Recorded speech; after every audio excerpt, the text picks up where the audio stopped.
Hello বন্ধুরা, তোমার সবাই কেমন আছো? আমি ভালো আছি। আজকে দীঘাতে আমাদের দ্বিতীয় দিন। আমরা যে হোটেলে ছিলাম সেই হোটেলের দোতলাতে একটা গোসাপের বাচ্চাও থাকে। দুপুর বেলায় ইভান ঘুমোচ্ছিল, আমি মোবাইল দেখছিলাম আর ইভানকে পাহারা দিচ্ছিলাম। এইদিকে মা পাপা বিচে স্নান করতে গেছিল। ইভান ঘুম থেকে ওঠার পর চলে এলাম উদয়পুর সি বিচে।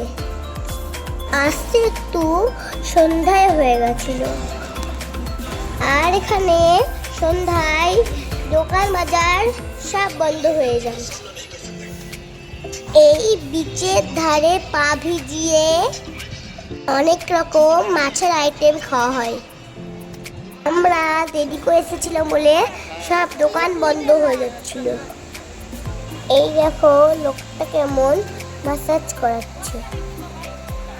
সবাই খেয়েছে আর বিষটাকে নোংরা করেছে, ডাস্টবিনেও ফেলেনি। আগের বার যখন এসেছিলাম তখন সন্ধ্যেবেলাতেই খেয়েছিলাম, কিন্তু এখানকার নতুন নিয়ম সন্ধ্যে হলেই সব দোকান বন্ধ হয়ে যাবে। এরপর ইভান আমি পাপা মিলে ঘোড়ার পিঠে উঠে ঘুরে এলাম। অন্ধকার হয়ে গেছিল তাই ভিডিওটা ভালো হয়নি।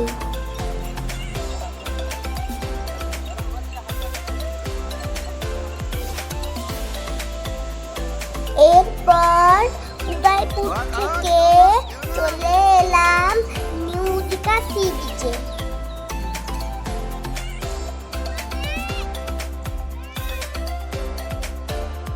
বিচের ধারে খুব সুন্দর হাওয়া দিচ্ছিল, আমার বসে থাকতে খুব ভালো লাগছিল।